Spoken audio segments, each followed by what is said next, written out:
জীবনে মানসিকভাবে শক্ত হওয়াটা দরকার। আপনার ভেতরটা যতই নরম হোক না কেন, বাইরে বোঝাতে হবে আপনি একজন শক্ত মানুষ। শক্ত হতে না পারলে আপনাকে প্রতিনিয়তই ঠকতে হবে। নিজের ভেতর আত্মসম্মানবোধ, ইগো কিংবা মূল্যবোধ থাকা উচিত।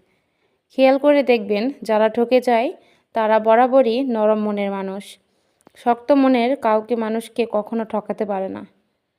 সব কিছুর রেফারেন্স অফ নেচার, অর্থাৎ প্রকৃতির প্রতিশোধের উপর ছেড়ে দিতে নেই। কিছু বিশ্বাস বা বিষয় আপনার নিজেরও প্রতিশোধ নেওয়া উচিত। যে আপনাকে যতটুকু কষ্ট দিবে, দুঃখ দিবে, তাকেও সেই পরিমাণ অবহেলা কিংবা কষ্ট ফিরিয়ে দেওয়া উচিত। জীবনে ভালো থাকার জন্য হলেও একটু কঠোর হওয়া দরকার। যে কোনো কিছু সহজে পেয়ে গেলে মানুষ মূল্য দিতে জানে না। মানুষ হিসাবে আপনি সহজ হতে পারেন, তবে সস্তা কিংবা সহজলভ্য হতে চাবেন না।